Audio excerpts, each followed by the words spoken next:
입니다. 제가 읽고 마지막 절은 다 함께 읽도록 하겠습니다. 그가 타작마당으로 내려가서 시어머니의 명령대로 다 하니라. 보아스가 먹고 마시고 마음이 즐거워 가서 곡식단 더미의 끝에 눕는지라.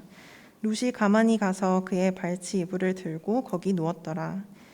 밤중에 그가 놀라 몸을 돌이켜 본즉 한 여인이 자기 발치에 누워 있는지라. 이르되 내가 누구냐 하니 대답하되 나는 당신의 여종 룻이오니 당신의 옷자락을 펴 당신의 여종을 덮으소서. 이는 당신이 기업을 물을 자가 됨이니라 하시니. 그가 이르되 내 딸아 여호와께서 내게 복 주시기를 원하노라. 내가 가난하건 부하건 젊은 자를 따르지 아니하였으니 내가 베푼 인애가 처음보다 나중이 더하도다. 다 함께 읽도록 하겠습니다. 그리고 이제 내 딸아 두려워하지 말라. 내가 내 말대로 내게 다 행하리라. 내가 현숙한 여자인 줄을 나의 성읍 백성이 다 아느니라. 아멘.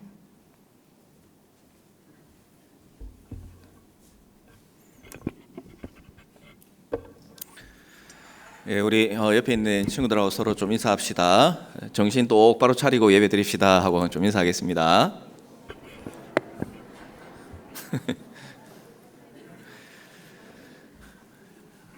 여러분들 기도해 주셔가지고 리더 리트릿을 잘 마치고 또 안전하게 돌아오게 됐습니다.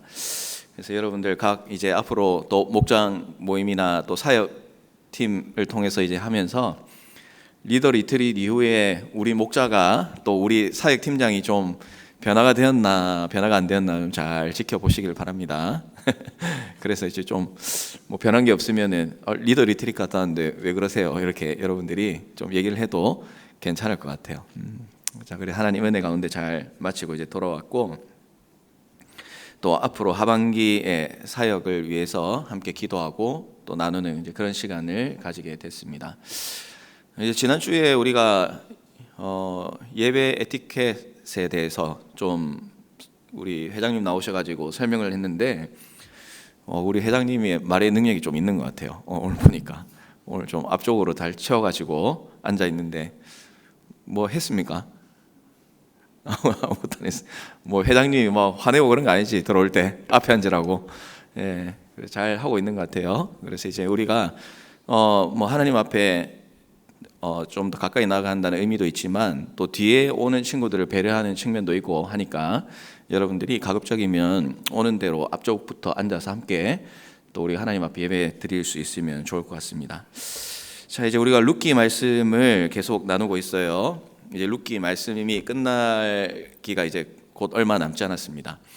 그래서 여러분이 이 룻기 말씀을 다 끝나게 됐을 때 이 룻기의 말씀이 전체가 어떻게 흘러가는지를 여러분들이 좀 잘 알게 되는 그런 시간이 됐으면 좋겠고 또 우리가 나누고 서로 배웠던 것처럼 우리가 그리스도인으로서 예수님을 사랑하고 예수님 닮은 삶을 살기 위해서 내가 무엇을 해야 할까 하는 것들이 좀 더 구체적으로 정리가 될 수 있으면 좋겠다는 그런 소원이 있습니다. 자, 오늘은 룻기 3장 6절에서 11절 말씀을 통해서 우리 두 가지의 내용을 좀 함께 나누려고 합니다. 자, 지금 이 말씀의 이제 배경은 이제 추수하는 계절이 됐어요. 본격적으로 추수를 하게 되는데 추수를 한다는 것은 한 해 농사를 마무리하는 시간이라고 할 수가 있겠습니다. 정성을 다해서 키운 곡식을 이제 바라보면서 또 정리하면서 모두가 얼마나 뿌듯하고 기뻤을까 이제 한번 생각을 해보게 됩니다. 그것이 참 기뻤다라는 것을 알 수 있는 것이 3장 7절 말씀에 보면 보아스의 이제 모습 가운데 그게 잘 드러나고 있어요. 보아스가 먹고 마시고 마음이 즐거웠다. 그렇게 이제 성경 말씀은 기록을 하고 있습니다. 그러니까 세상의 모든 것을 다 가진 것 같은 기쁨의 순간이 이제 곡식이 익어서 추수하는 시간이라고 할 수가 있어요. 그리고 곡식 더미의 끝에 가서 보아스가 이제 피곤하니까 잠을 자는 이제 내용이 나옵니다.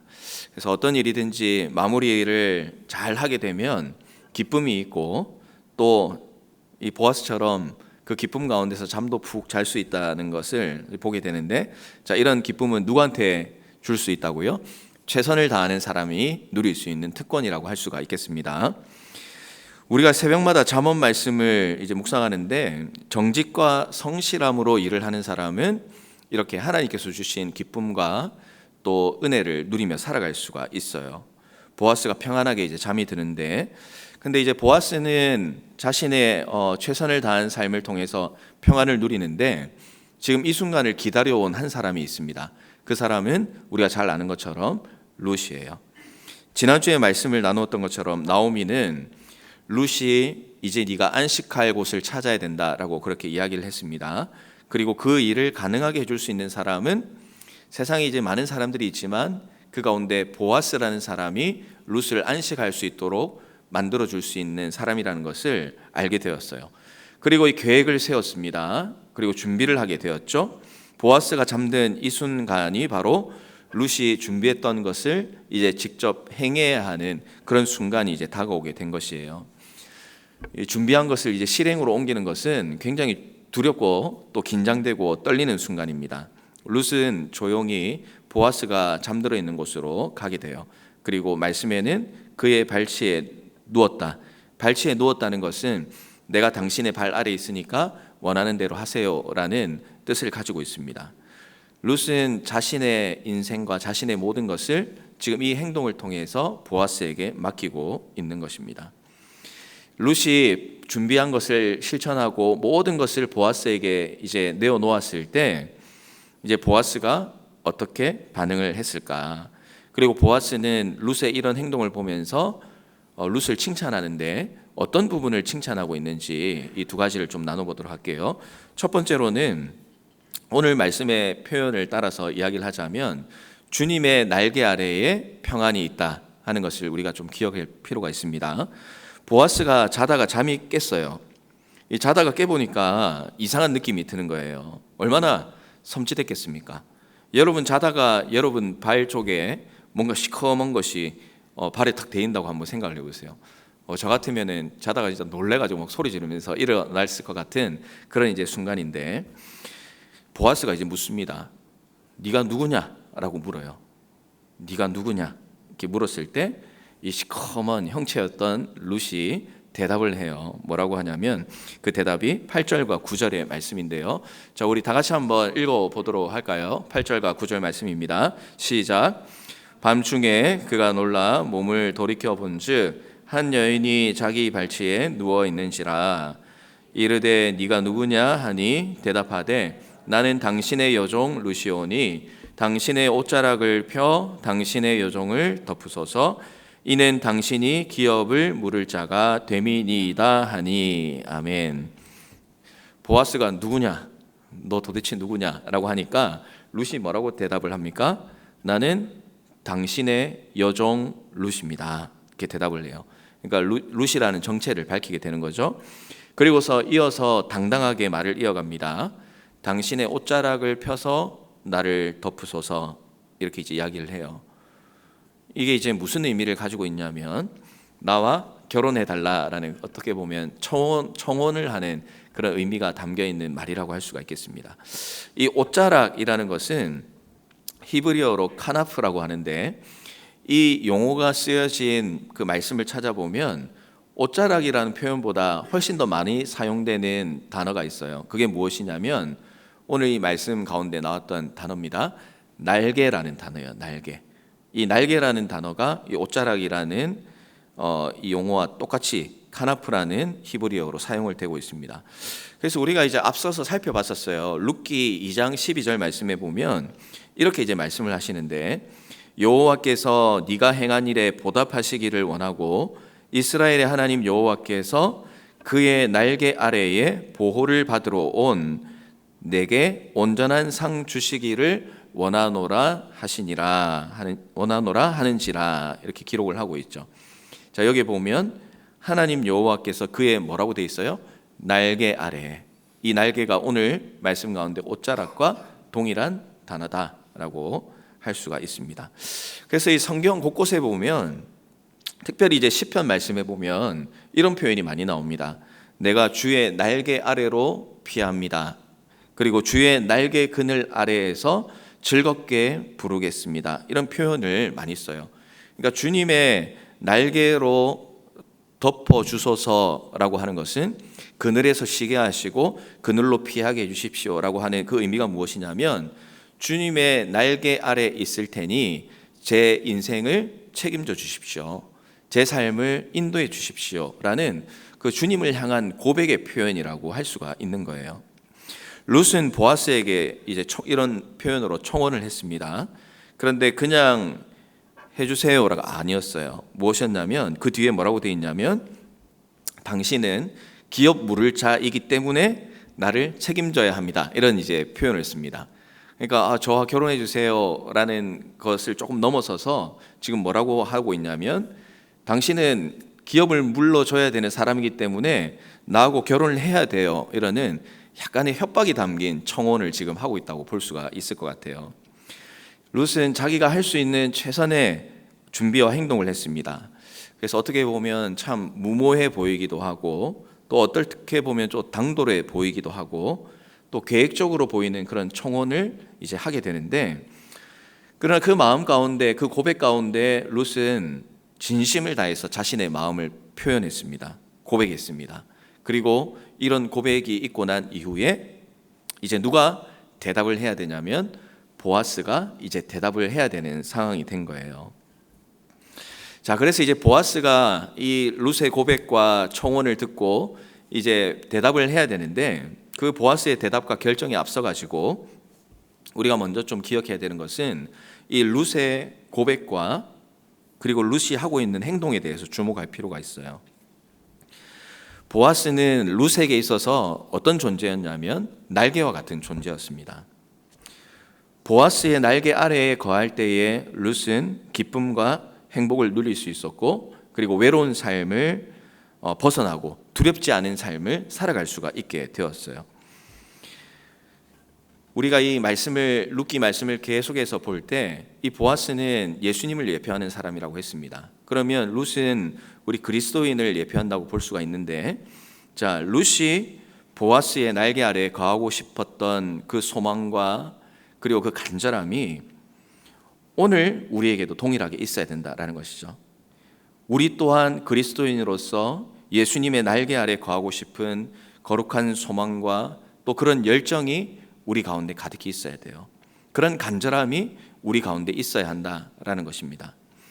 그래서 우리는 예수님께 이 룻이 고백하는 것처럼 우리도 고백하며 살아야 돼요. 뭐라고 고백을 해야 되냐면, 예수님, 당신의 옷자락을 펴서, 그러니까 당신의 날개를 펴서 당신의 종 우리를 덮어주십시오. 이 고백이 오늘 이 순간도 여러분의 삶 가운데 있어야 된다는 사실이에요. 그러니까 우리가 예수님 앞에 기도하며 나아갈 때 우리의 기도 가운데는 이런 간절함이 있어야 됩니다. 여러분들이 살아가면서 세상의 다른 것들이 여러분을 덮어주는 날개로 여러분이 그 날개 아래로 피하려 가면 되는 것이 아니라는 것이에요. 왜냐하면 예수님 말고 다른 세상의 그 어떤 것도 우리를 지켜주지 못하는 가짜 날개이기 때문에 그런 것이에요. 날개처럼 생겼지만 그늘을 만들어줄 수도 없고 우리를 즐겁게 해줄 수도 없는 그 가짜 날개가 지금도 우리를 유혹하고 우리에게 오라고 손짓하고 있다는 그런 이야기입니다. 그러나 오늘 이 말씀을 보면서 우리가 분명히 기억해야 되는 것은 우리는 예수님의 옷자락과 예수님의 날개에 덮일 때에 우리는 평화를 누릴 수 있고 감사가 회복될 수 있고 은혜가 넘칠 수 있다는 사실을 여러분들이 꼭 말씀을 통해서 기억하셨으면 좋겠어요. 여러분, 우리가 이 땅을 살아가면서 각자 살아왔던 시간들이 있습니다. 짧은 인생이기도 하고 긴 인생일 수도 있어요. 그렇지만 한번 우리의 삶을 한번 돌아보세요. 우리의 삶을 돌아보았을 때에 과연 또 우리 특별히 신앙생활을 돌아보았을 때에 내 혼자서 되는 것이 있었나, 아니면 나 혼자 힘으로는 불가능했는가 한번 생각해 보십시오. 내 혼자 힘으로 되는 것은 없습니다. 주님께서 옷자락을 펴시고 주님께서 날개를 펴시고 우리의 보호자가 되어 주셨기 때문에 오늘 우리가 지금 이 시간에 주님께 나와서 예배 드릴 수 있고, 그리고 지금도 주님의 날개 아래에서 예수 그리스도를 구주로 고백하고 살아가고, 또 세상 어디에 가서도 나는 크리스천입니다, 기독교인입니다, 예수님이 내 인생의 구원자십니다 라는 그 고백을 가지고 오늘 우리가 또한 살아갈 수 있는 그런 삶을 살아가게 되는 것이죠. 위기가 있을 수도 있고 갈등이 있을 수도 있어요. 또 여러분의 삶 가운데 어려운 순간들도 분명히 있습니다. 그렇지만 하나님께서 그 날개를 펴서 우리를 덮어주시고 보호자가 되어 주셨기 때문에 오늘 우리가 주님과 동행하며 살아갈 수 있게 되었다는 사실을 여러분이 이 룻의 고백을 통해서 떠올리고 또 깨달을 수 있는 시간이 되었으면 좋겠습니다. 우리는 세상에 아무리 좋은 것들이 우리를 유혹하고 야, 이 날개도 괜찮지 않아? 야, 저 날개도 괜찮지 않아? 라고 우리를 유혹하고 속삭이는 것들이 있어요. 그러나 여러분, 예수님의 옷자락, 예수님의 날개 아래 거하지 않으면 우리는 은혜를 경험할 수가 없습니다. 잘 살고 있다고 착각할 수 있겠지만 그러나 그 결국은 실패하고 비참함을 누릴 수밖에 없는 것입니다. 룻의 간절한 고백이 여러분의 고백이 되기를 바랍니다. 모든 것을 하나님께 맡기겠습니다 라는 그런 고백이 여러분에게 있었으면 좋겠어요. 주님, 제 인생을 책임져 주세요. 주님 말씀하시는 대로 해보겠습니다. 우리 교회의 여러 가지 사역도 마찬가지고 선교도 마찬가지고 말씀도 마찬가지고 기도도 마찬가지예요. 한번 해보겠습니다. 책임져 주세요. 룻처럼 이렇게 담대하게 정말 당돌하게 나를 책임져 주세요라고는 그런 호소를 하면서 하나님 앞에 나아가는 여러분의 신앙이 되어야 됩니다. 룻은 보아스가 어떻게 반응할지 걱정했을 수 있어요. 그러나 우리 그리스도인은 걱정할 필요가 없습니다. 룻은 보아스가 옷자락을 덮어줬을 때에 안심하고 눈물을 흘렸을 수 있겠지만 그러나 우리는 주님께 구하고 주님께 나아가면 우리의 기도에 하나님께서 반드시 응답해 주신다고 약속해 주셨기 때문에 여러분, 우리는 두려운 마음으로 나아갈 이유가 없는 것이에요. 하나님의 그 약속을 믿고 의지하고 이제는 내가 주님 앞에 나아가겠습니다. 내 인생 책임져 주세요 라는 그런 당돌한 고백으로 여러분들이 하나님께 나아간다면 여러분의 인생을 이끌어 가시는 하나님의 인도하심을 여러분들이 경험할 수 있게 되는 것입니다. 그래서 여러분, 오늘 이 말씀을 통해서 꼭 한 가지 기억하십시오. 내가 누구의 날개 아래에 거해야 되는가? 예수님의 날개 아래 거하면 내 인생이 안심이 되고 길이 열리는 은혜가 있게 됩니다. 우리가 할 일은 그의 날개 아래 거하겠다는 담대한 고백과 그리고 그런 소원이 있으면 된다는 사실을 기억하고 이번 한 주간 여러분들 살아가면서 정말 주님 앞에 담대하고 당돌하게 한번 기도를 해봤으면 좋겠어요. 여러분들 가운데에 뭔가 지금 문제가 풀리지 않고 또 참 복잡한 일이 있고 또 여러분 가운데 상처가 있고 아픔이 있고 갈등이 있고 또 뭔가 해결되지 못하는 그런 어려움들이 여러분 가운데 만약에 있다면 여러분 너무 고민하지 마시고 거기에 대한 답을 찾는 것은 중요하지만 그 답을 찾으려고 하기 이전에 하나님 앞에 한번 당돌하게 기도해 보세요. 하나님, 이런 문제가 있는데 하나님 책임져 주세요. 기도해 보시는 거예요. 하나님, 내 인생을 책임져 주신다고 했으니까 이 어려움을 잘 이겨나갈 수 있는 지혜를 주세요. 당돌하게 하나님 앞에 요구하는 것입니다. 공부가 잘 안 되면 하나님 지혜를 달라고 당돌하게 이야기를 해보세요. 그리고 뭔가 상처가 있고 어려움이 있으면 하나님, 이거 주님이 해결해 주셔야 됩니다. 해결해 주세요. 책임져 주세요. 이런 당돌함으로 내가 주님의 날개 아래 정말 진심으로 거하기를 원합니다. 이런 소원으로 여러분들이 나아간다면 하나님께서 여러분의 삶 가운데 인도해 주시는 놀라운 은혜를 여러분이 반드시 경험할 수 있게 되는 거예요. 자, 그래서 오늘 룻의 고백을 기억하면서 하나님, 우리 소원을 가집시다. 룻의 고백이 제 고백이 되게 해 주십시오. 그리고 다른 어떤 그늘, 날개 그늘 아래서 답을 찾으려고 하지 말고 예수님의 날개 그늘 아래에서 답을 찾기를 원합니다. 책임져 주십시오. 자, 이런 마음으로 우리가 한 주간을 살아가면 우리 주님께서 우리의 삶 가운데 응답하시는 놀라운 은혜를 여러분들이 경험하게 될 줄로 믿습니다. 그래서 이번 한 주간 살아갈 때 그 당돌한 외침으로 주님의 날개 아래 거함으로 말미암아 주님께서 부어주시는 그 평안과 은혜를 또 답을 주님으로부터 공급받는 그런 놀라운 은혜가 여러분의 삶에 있기를 주님의 이름으로 부탁을 드리겠습니다. 자, 그리고 이제 또 하나 우리가 말씀을 통해서 함께 나누길 원하는 것은 우리가 신앙생활을 하는 그 마음과 동기가 순수해야 되겠다 하는 것을 말씀을 통해서 다시 한번 생각해 보게 됩니다. 자, 룻의 이런 담대한 고백이 있고 난 후에 보아스가 반응을 보이고 있어요. 그런데 그가 이제 반응을 하는데 어떤 반응을 하고 있는가 보니까 룻을 향해서 축복하는 말을 보아스가 하고 있습니다. 그러니까 보아스는 지난번에 우리가 잠시 보아스에 대해서 이야기 나눌 때에 정말 축복의 말, 또 축복의 삶을 살았다라고 잠시 말씀을 드렸었어요. 그래서 보아스가 룻을 축복하는 것은 이상한 것은 아니에요. 그런데 이 룻이 보아스에게 지금 고백을 하고 나서 보아스가 이제 축복을 할 때 룻을 칭찬하는 내용이 나오는데, 그 칭찬하는 내용을 보니까 우리 그리스도인이 이런 칭찬을 받으며 살아야 되겠다라는 그런 마음을 이제 가지게 됩니다. 3장 10절 말씀을 우리가 이제 한번 보겠는데요. 다 같이 한번 읽어보도록 합시다. 3장 10절 말씀입니다. 시작. 그가 이르되 내 딸아 여호와께서 내게 복 주시기를 원하노라. 네가 가난하건 부하건 젊은 자를 따르지 아니하였으니 네가 베푼 인애가 처음보다 나중이 더하도다. 아멘. 자, 보아스가 갑작스런 룻의 고백을 듣고 나서 룻을 이제 칭찬하는데 뭐라고 칭찬을 하냐면 인애롭다라고 이렇게 칭찬을 하고 있습니다. 왜 인애롭다라고 이렇게 칭찬을 하는가? 그 앞에 나오는 이제 말씀에 보면 답이 나와 있어요. 그 답을 보면 가난하든지 부하든지 젊은 자를 따르지 아니했다라고 이렇게 이야기를 합니다. 자, 젊은 남자를 좋아하는 건 당연한 일이라고 생각을 해요. 그런데 보아스는 왜 그것을 좋게 보았을까 하는 것을 좀 생각해 봐야 되겠죠. 젊은 남자들이란 그 말의 원어적 의미를 좀 살펴보니까 뭐 성숙하고 정열적이고 결혼하지 않은 남자를 말한다 이렇게 설명을 하고 있어요.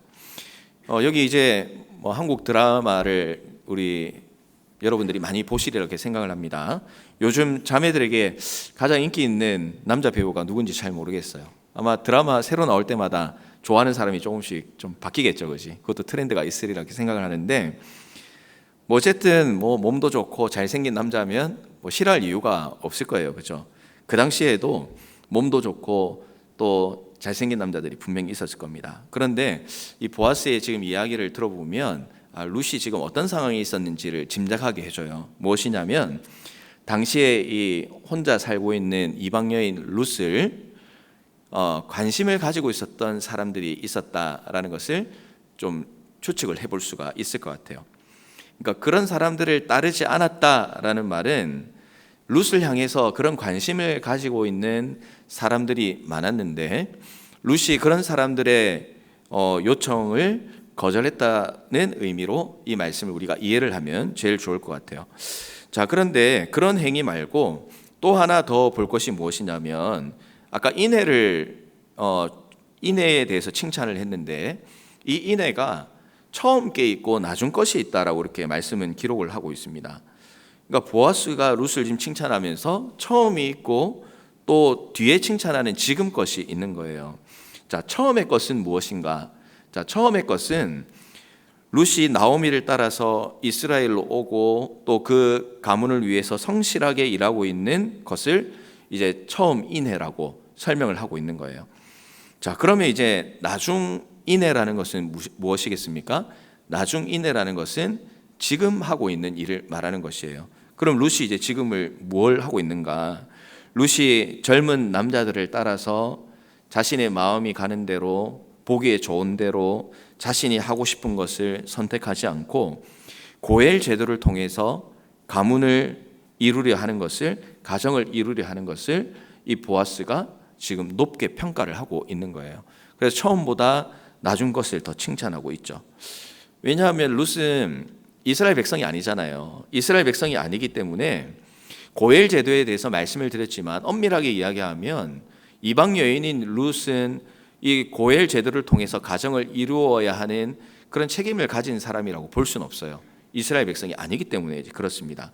그런 책임이 없는 여인인데 자신이 원하는 인생을 살아도 아무런 문제가 없는 여인이고, 그렇다면 눈에 보이는 멋진 사람들과 자신에게 관심을 가지는 그 사람들과 연애하고 결혼하고 싶은 마음이 있다면 그렇게 해도 되는 사람이었다라는 것이에요. 그렇지만 룻은 눈에 보이는 좋은 것보다, 눈에 보기에 화려한 것보다 나오미와 그 가정을 생각하면서 보아스에게 자신의 인생을 거는 청혼을 하였기 때문에 보아스의 입장에서는 이 룻이라는 여인이 지금 하고 있는 말과 행동이 너무나 고귀해 보였고 대단해 보였고, 그리고 하나님께서 기뻐하시는 행동이었다라는 것을 깨닫고 룻을 통해서 지금 감동을 받게 되는 거예요. 그래서 처음에 룻이 나오미와 남편이 죽었음에도 불구하고 시어머니를 따라서 이곳까지 왔다 했을 때 와 대단하다라고 했지만, 지금은 자신이 책임을 져도 되지 않은 일까지도 이렇게 성실하게 감당하는 모습을 보면서 처음 인애도 있고 나중 인애도 있지만 나중 인애가 더 놀라운 것이다 라고 이렇게 축복을 하는 것이에요. 룻은 실제로 그랬습니다. 룻은 가난하고 부유한 것이 룻에게 중요하지 않았어요. 돈 많은 사람을 만나서 내 인생을 바꿔야겠다, 그런 마음을 애초부터 가지고 있었던 여인이 아닙니다. 그런 마음을 가지고 있었다면 이스라엘로 따라올 이유가 없었죠. 그런 계산적으로 접근하지 않습니다. 그런 마음이 있었기 때문에 룻은 순수한 마음으로 보아스에게 청혼을 하고, 보아스는 룻의 그 순수함을 느끼고 칭찬을 하게 되었던 것이에요. 사람이 우리가 이 세상을 살아가다 보면 여러 가지 만남이 있습니다.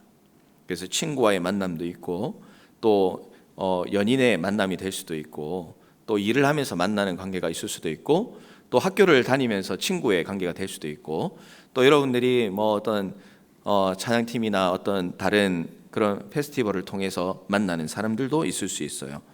자, 그런데 한번 생각해 보세요. 우리가 어떤 사람을 만나고 어떤 모임에 가는데 계획적으로 접근하고 저 사람에게 내가 뭐라도 뜯어야 되겠다라는 그런 마음으로 그 사람에게 접근을 한다면 우리는 그 관계가 오래 갈 수 없다는 것을 여러분들 다 누구나 잘 알고 있으리라 이렇게 생각을 합니다. 결국 진실이 드러날 수밖에 없기 때문에 그런 것이에요. 주님과 우리와의 관계도 역시 마찬가지입니다. 우리가 신앙생활을 하는데 모르겠어요. 여러분, 우리가 아닐 수도 있겠지만 우리가 신앙생활을 해나가면서 온전히 예수님을 바라보는 순수한 신앙으로 신앙생활을 하는 것이 아니라 우리가 뭐 주위에서 겉으로는 잘 알 수 없는 그 불순한 생각과 불순한 계획과 또 불순한 의도가 우리의 신앙에 만약에 자리를 잡는다라고 한다면 우리는 예수님과 동행하는 그 신앙생활을 하는 것이 어렵게 된다는 사실이에요. 예수님을 사랑하고 예수님과 온전한 관계를 유지하기 위해서는 우리의 신앙이 부끄럽지 않도록 순수한 신앙이 되어야 돼요. 예수님만 바라보는 신앙, 가난하든지 부하든지 그런 것이 중요하지 않고, 잘생겼든지 못생겼든지 그런 것들이 중요한 게 아니라 온전히 예수님을 사랑하고 온전한 관계를 유지하려면 우리의 신앙이 정말 예수님만 바라보는 순수한 신앙이 되어야 된다는 것입니다. 여러분들은 무엇 때문에 신앙생활을 하고 있는지 한번 돌아봤으면 좋겠어요. 우리는 왜 신앙생활을 하고 있습니까? 또 우리는 왜 주님의 사역에 동참한다는 이유로 하나님의 일을 하는데 우리가 그 자리에 함께하고 있는지 여러분 곰곰이 한번 생각해 보세요. 우리가 그 일들을 하고 그 만남을 하고 그 모임을 하는 그 가운데에 우리가 정말 예수님을 바라보는 순수한 신앙을 가지고 그 관계와 모임에 임하지 않는다면 우리는 모임을 통해서 기쁨을 누릴 수는 있겠지만 신앙생활의 기쁨은 누릴 수가 없게 되는 것입니다. 사랑보다 계산이 앞서면 그 관계는 반드시 깨어지게 돼 있어요. 여러분의 신앙생활이 기쁨이 없고 여러분의 신앙생활에 은혜가 없다라고 한다면 여러 가지 다른 이유를 찾는 것도 필요하겠지만 가장 본질적으로 여러분이 생각해 봐야 되는 것은 내가 순수하고 정결한 마음으로 우리 주님 앞에 나아오고 있는가, 계산하지 않는 신앙으로 하나님께 나아가고 있는가, 이걸 우리가 돌아봐야 되겠죠. 하나님께서 허락하신 공동체도 마찬가지입니다. 우리 공동체 안에서 기쁨이 없고 은혜가 없다라고 한다면 우리가 정말 예수님만 바라보면서 순수하고 또 정결한 마음으로 서로를 대하고 있는지 여러분 우리 스스로가 확인해 볼 필요가 있게 되는 것이에요. 룻은 세상의 기준을 따르지 않았습니다. 주님 안에서 거룩하고 순수한 삶을 살았어요. 이런 삶을 살아가면 주님께서 우리에게 말씀합니다. 뭐라고 말씀하시냐면 우리를 향해서 내가 너의 마음을 안다라고 이렇게 말씀을 하세요. 자, 11절 말씀을 우리 마지막으로 한번 읽어보도록 하겠습니다. 자, 11절 말씀 시작. 그리고 이제 내 딸아 네 말대로 내게 다 행하리라. 네가 현숙한 여자인 줄을 나의 성읍 백성이 다 아느니라. 아멘. 보아스는 룻에게 이렇게 대답을 했어요. 네가 어떤 사람인 줄을 나도 알지만 나만 아는 것이 아니라 모든 성읍의 백성들이 다 안다라고 이렇게 대답을 했어요. 하나님이 기뻐하시는 그리스도인, 하나님 앞에 순수하고 정결한 마음으로 정말 하나님 앞에 나아가기를 몸부림치는 사람은 자기가 굳이 이야기를 하지 않는다 하더라도 결국 누가 인정해 주시는 거예요?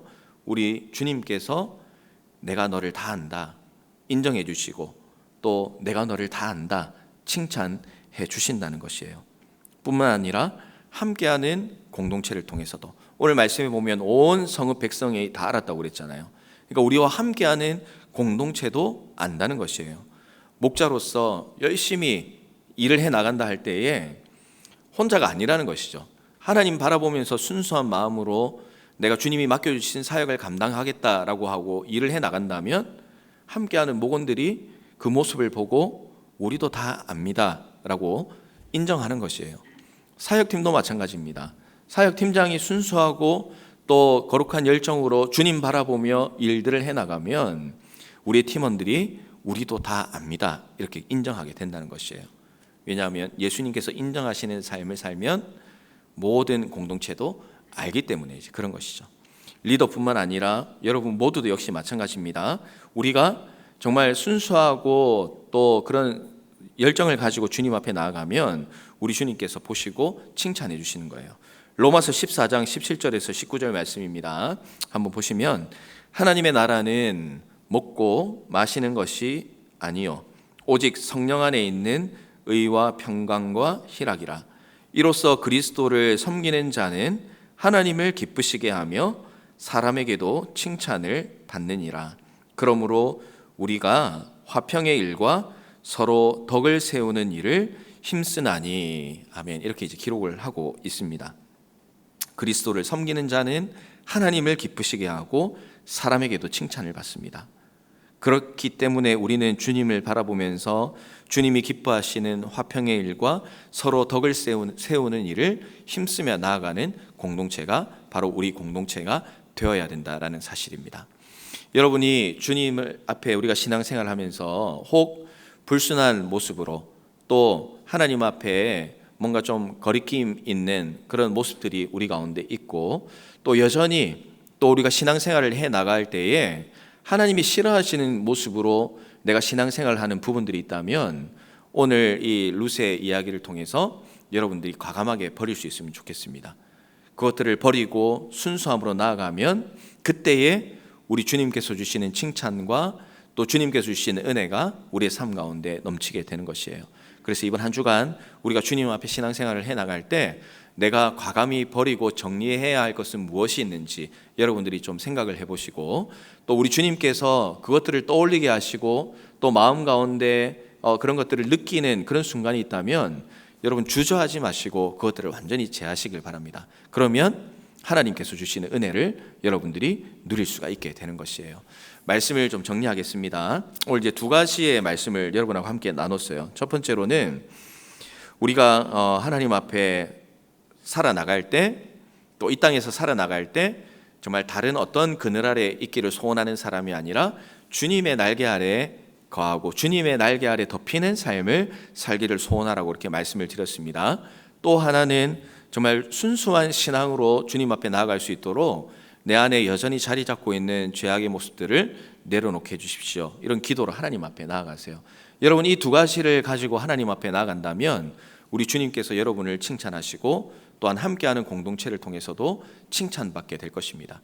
이런 일들이 우리에게 많아지면 많아질수록 우리 공동체는 결국 어떻게 되겠습니까? 순수하고 또 거룩한 열정이 회복되는 공동체, 또 하나님께서 기뻐하시는 사역과 일을 이루어드리는 공동체로 우리는 한층 더 성장해 나갈 수 있게 된다는 사실을 여러분 기억하시고 이 룻이 정말 이런 간절함으로 보아스에게 나갔던 것처럼 여러분들도 예수님 앞에 그런 간절함으로 주님의 날개로 저를 덮어주십시오. 제 인생을 책임져 주십시오. 라는 그런 간절한 고백과 또 그런 결단이 여러분의 오늘 이번 한 주간의 삶 가운데 많이 일어날 수 있기를 주님의 이름으로 부탁을 드리겠습니다. 자, 기도하겠습니다.